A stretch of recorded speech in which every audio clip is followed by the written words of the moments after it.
കോഴിക്കോട് കൊടുവള്ളിയിൽ വിവാഹ സംഘത്തെ പടക്കമെറിഞ്ഞ് ആക്രമിച്ച സംഭവത്തിലെ കൂടുതൽ വിവരങ്ങൾ ഇപ്പോൾ പുറത്തുവരുന്നുണ്ട്.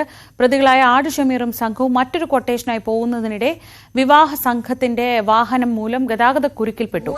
ഇതോടെ പിന്തുടർന്ന് വന്ന വാഹനം നഷ്ടമായി. ഇതാണ് പ്രകോപനത്തിന് ഇടയാക്കിയത്. അനീഷ്, ഈ ആട് ഷമീർ എന്തിനാണ് അവിടെ എത്തിയത് എന്നതായിരുന്നു ഇയാൾ കസ്റ്റഡിയിലായപ്പോൾ തൊട്ടുള്ള പ്രധാന സംശയം. എന്താണിപ്പോൾ നമുക്ക് മനസ്സിലാവുന്നത്?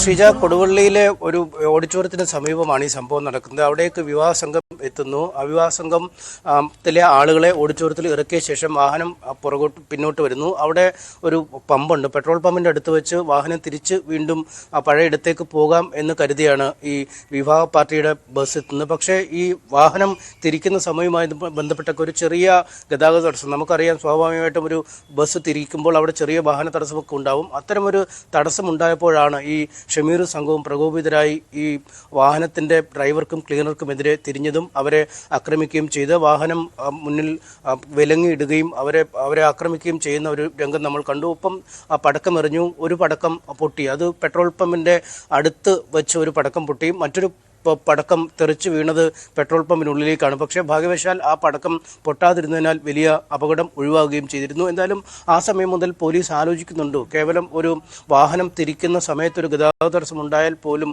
അത് ഉൾക്കൊള്ളാൻ കഴിയാത്ത വിധം എന്താണ് ഇവരുടെ ധൃതി എന്നതിനെക്കുറിച്ച് ആലോചിച്ചിരുന്നു. ഇതേ തുടർന്നാണ് പോലീസ് ചോദ്യം ചെയ്യലിൽ ഇപ്പോൾ വിവരങ്ങൾ കിട്ടിയത്. ഒരു കൊട്ടേഷന് വേണ്ടിയുള്ള യാത്രയിലായിരുന്നു. ഒരു വാഹനത്തെ ചേസ് ചെയ്ത് പോയിക്കൊണ്ടിരിക്കുന്ന സമയമാണ്. അതുകൊണ്ട് ഈ ബസ് തിരിക്കുന്ന സമയം വന്നപ്പോൾ മുന്നിൽ വന്ന വാഹനം മുന്നിലേക്ക് നിർത്താതെ പോവുകയും ഇവർക്ക് ആ കൊട്ടേഷൻ ഇരയെ പിന്തുടരാൻ കഴിയാതെ വരികയും ചെയ്യുന്ന ഒരു സാഹചര്യമുണ്ട്. അവർ പൂർണ്ണമായും ഇവരുടെ റഡാറിൽ നിന്ന് രക്ഷപ്പെടുന്ന ഒരു സാഹചര്യമുണ്ടായി. അതുകൊണ്ട് തന്നെയാണ് ഈ ക്ഷുഭിതരായ സംഘം അക്രമാസക്തരായി മാറുകയും പടക്കമെറിയുകയും ഒക്കെ ചെയ്തത്. എന്തായാലും ഇതിന് ശേഷം വളരെ പെട്ടെന്ന് തന്നെ ഷമീറും സംഘവും സ്ഥലത്തു നിന്നും രക്ഷപ്പെട്ടു. പിന്നീട് കുറച്ച് ദൂരം പിന്നിട്ട ശേഷമാണ് പോലീസ് സ്ഥലത്തെത്തുകയും ബലപ്രയോഗത്തിലൂടെ ഇവരെ കീഴടക്കുകയും ചെയ്തത്. അത് പോലീസ് എത്തിയപ്പോഴും കീഴടങ്ങാൻ തയ്യാറാവാത്ത രീതിയിലാണ് ഇവർ നിന്നത്. പോലീസ് വാഹനത്തെ പിന്നോട്ടെടുപ്പിച്ച് ആ വാഹനത്തിനെ ഇടിപ്പിക്കുകയും വാഹനത്തിന് വലിയ തകരാറ്, ഏതാണ്ട് 1 ലക്ഷത്തിനടുത്ത് രൂപയുടെ അറ്റകുറ്റപ്പണികൾ ആ വാഹനത്തിന് വരുത്തുകയും ചെയ്തിട്ടുണ്ട്. ഒപ്പം 3 പോലീസുകാരെ മർദ്ദിച്ചു. പോലീസ് വാഹനത്തിന് നേരെ പടക്കമെറിഞ്ഞൊക്കെ ഭീകരാന്തരീക്ഷം സൃഷ്ടിക്കുകയും ചെയ്തു. ഉടൻ തന്നെ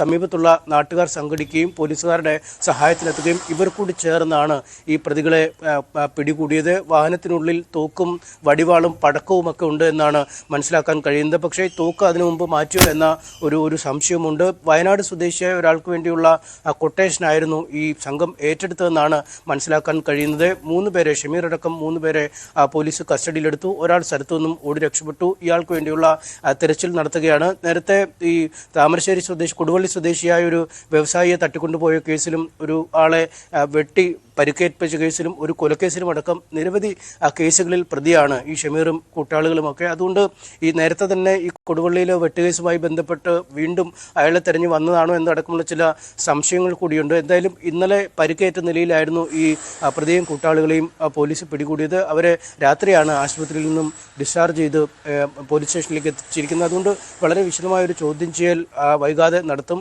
ആരാണ് കൊട്ടേഷൻ നൽകിയത്, ആരെ കൊല്ലാനായി അല്ലെങ്കിൽ എന്ത് തരത്തിലുള്ള കൊട്ടേഷന് വേണ്ടിയാണ് പോയത് എന്നടക്കമുള്ള വിശദാംശങ്ങളൊക്കെ പോലീസ് ഇവരോട് ചോദിച്ചു വരികയാണ്. ശ്രീജ, അനീഷാണ് വിവരങ്ങൾ നൽകിയത് കോഴിക്കോട് നിന്ന്. അതേസമയം ഇന്നലെ കോഴിക്കോട്ട് നിന്ന് വന്ന പ്രധാനപ്പെട്ട വാർത്തയായിരുന്നു കോഴിക്കോട് സംഘം ചേർന്നൊരു യുവാവിനെ തല്ലിക്കൊലപ്പെടുത്തിയത്. ആ കേസിൽ 8 പേർക്കായാണ് ഇപ്പോൾ അന്വേഷണം ഊർജിതമായി നടക്കുന്നത്. 10 പേരെ ഇന്നലെ കസ്റ്റഡിയിലെടുത്തിരുന്നു. സുഹൃത്തിനെ ആക്രമിക്കുന്നത് തടയാൻ ശ്രമിക്കുന്നതിനിടെയാണ് മായനാട് സ്വദേശിയായ സൂരജിനെ മർദ്ദിച്ച് കൊലപ്പെടുത്തിയത്. കേസിൽ അജയ്, വിജയ്, ഇവരുടെ അച്ഛൻ എന്നിവരൊക്കെ അടക്കം ഉള്ളവരാണ് കസ്റ്റഡിയിലായത്.